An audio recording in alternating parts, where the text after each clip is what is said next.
दोस्तों, बॉबी देओल की मूवी जो हरिहरा वीरामालू है। मैं इसलिए बोल रहा हूँ बॉबी देओल की मूवी क्योंकि पवन कल्याण के ऊपर मैं वीडियो नहीं बनाया कभी। और मैं ज्यादातर देओल्स के फिल्म होता है तो मैं उन्हीं को इंगित करके पिक्चर का वीडियो बनाता हूँ। तो बॉबी देओल की जो मूवी है हरिहरा वीरामालू, उसने कई रिकॉर्ड तोड़े। और जो अभी सैयारा देख रहे हैं ना, सैयारा का एक, जो मैं अभी भी बोल रहा हूँ कि ऑर्गेनिक कलेक्शन नहीं है, ये एक अलग ही मिथ है। इसको आज नहीं तो फ्यूचर में कभी ना कभी इसके ऊपर लोग जरूर आकलन करेंगे और एनालिसिस करेंगे, ये इसके पीछे का, या इन्वेस्टिगेट करेंगे सच्चाई क्या है। तो सैयारा के जो सो कॉल्ड जो कलेक्शन था पहला दिन का, उसके रिकॉर्ड को और छावा के रिकॉर्ड को भी तोड़ दिया बॉबी देओल की इस मूवी ने। इसके मूवी आपको बता दूं कि सैयारा का जो पहले दिन की कलेक्शन था 21 करोड़ 50 लाख, और छावा ने पहले दिन कमाया था विकी कौशल का 31 करोड़ के करीब आसपास। लेकिन अगर देखा जाए, जो बॉबी देओल की ये मूवी है, अपने पहले दिन में 44 करोड़ और 70 लाख रुपया कमाया है इंडिया नेट से, जो कि रिकॉर्ड तोड़ा उसने। और इसी तरह ये पवन कल्याण के भी लाइफ की सबसे बड़ी ओपनर मूवी बोल सकते हैं इसको। इंडिया ग्रॉस इसका होता है 52.74 करोड़ रुपए।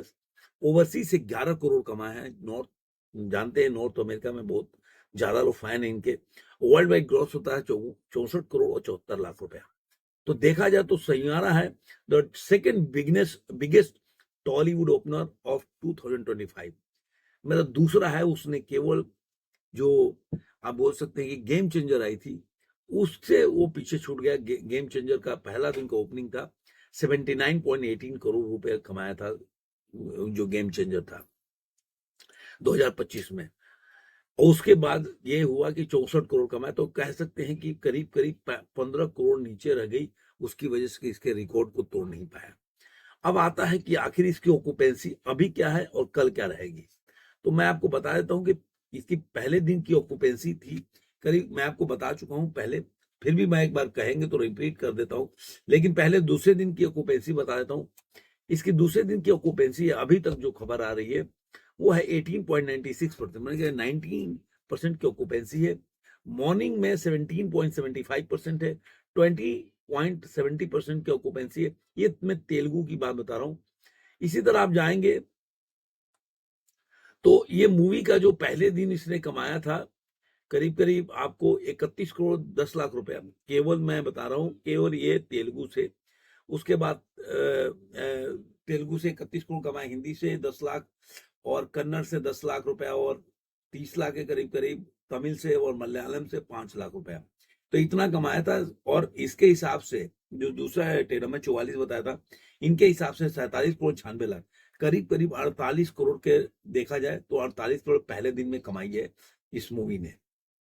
अब ये होता है कि ये दूसरे दिन कितनी कमा सकती है। तो जो ऑक्यूपेंसी है पहले दिन के हिसाब से अगर देखें, इसके पहले दिन की जो ऑक्यूपेंसी थी, अभी इसका 19% के आसपास ऑक्यूपेंसी है। जो पहले दिन की ऑक्यूपेंसी थी वो तेलुगु में था 57.39%, मतलब बहुत ज्यादा था। तो इसलिए इसने मूवी ने जो पहले दिन कमाई की थी वो 31 करोड़ का आंकड़ा आ रहा है, 31 करोड़ के। तो मुझे लग रहा है अगर 18% मान लीजिए तो थर्ड 1/3 मान लीजिए कि 19% ऑक्यूपेंसी, अगर 19 के अगर मान लीजिए कि आप तीसरा कर दे, तो अभी मान लीजिए कि अगर 44 करोड़ कमाती है मूवी, तो आप मान के चलिए कि अभी तक का जो ऑक्यूपेंसी के हिसाब से रिपोर्ट आ रहा है, तो इसका 1/3 मान लीजिए, 44 का या 47 का जो भी, तो 15 16 से 17 करोड़ वर्ल्ड वाइड अभी तक कमा लेगी। तो आप मान लीजिए कि आप 17 करोड़ इंडिया नेट में जोड़ देंगे, जो 47 करोड़ है, तो आप देख लीजिए कितना हो जाएगा, मतलब 65 करोड़ के आसपास हो जाएगा। जो ये मूवी अपने पहले दिन में वर्ल्ड वाइड कलेक्शन 64 करोड़ है, तो मान के चलिए कि ये मूवी जो है अपने, मतलब दूसरे दिन में ये मूवी, जो अगर मान लीजिए कि आपने 47 करोड़ बोला और मैंने बताया 56, तो ये 64 करोड़ है ना, तो आप मान के चलिए कि ये करीब करीब 84-85 के आसपास ये कमा सके, अगर अभी तक का रिपोर्ट है जो बता रहा हूँ। अभी इवनिंग का और नाइट का ऑक्यूपेंसी का रिपोर्ट नहीं है, तो उस हिसाब से तो मुझे लग रहा है कि ये पवन कल्याण के लिए अच्छी है। लेकिन एक सबसे बड़ी बात है कि इसका बजट भी बहुत बड़ा है, 300 करोड़ का बजट है। और 300 करोड़ के मूवी को कमाने के लिए वीकेंड में इसको 150 के आंकड़ा को क्रॉस करना पड़ेगा। उसके बाद ही मूवी कुछ कर सकती है। मैं हमेशा बोलता हूं कि बजट, कमाई, बजट और उसके, ये नहीं कि मैं बॉबी देओल का फैन हूं या देओल का फैन हूं तो मैं कुछ भी बोल दूंगा। जो भी बजट है, बजट अगर उसके बजट नहीं निकाल पाती है, 300 करोड़ का बजट है और मूवी जो नहीं निकाल पाएगी 150 करोड़ अगर ये वीकेंड में, तो दिक्कत हो जाएगा आगे आने वाले भविष्य में, क्योंकि कंटेंट उसके बाद मंडे के बाद ना कंटेंट में दम होगा, क्योंकि रिव्यू भी इसका मिला जुलाया हुआ है, कोई बहुत फाड़ू रिव्यू भी नहीं है इसका। मेरे को तो मतलब ट्रेलर देख के मेरे को उसका बीएफएक्स से मैं संतुष्ट नहीं हुआ। जैसे अभी वार 2 का ट्रेलर देख रहा तो मुझे उसमें दम नजर नहीं आया। वो जो एक स्ट्राइकिंग होता ना जबरदस्त, आप बीएफएक्स जब उतना बढ़िया यूज नहीं कर सकते तो मत करो ना भाई, क्यों जबरदस्ती थोड़े ना है कि आपको बीएफएक्स पूरा पूरा दिखाना ही है।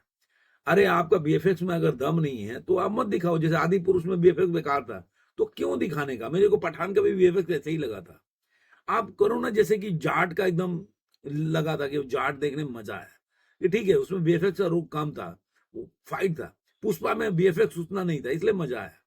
आप बीएफएक्स डाल दोगे ज्यादा और उस लेवल का बीएफएक्स नहीं होगा।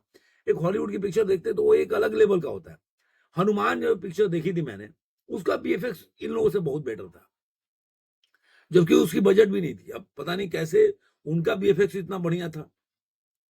तो कहने का क्या मतलब है कि आप बीएफएक्स में तभी यूज करो जब आपके बीएफएक्स करने का, नहीं तो रेड 2 पिक्चर कमा रही है ना, पैसा कमाई रेड 2 ने ना, काफी अच्छा पैसा कमाई। यहाँ पे स्काई फोर्स बना लो और मजा नहीं आया तो आप बजट कम रखो और पिक्चर को कमाने दो। तो इसका बीएफएक्स में मुझे मजा नहीं आया।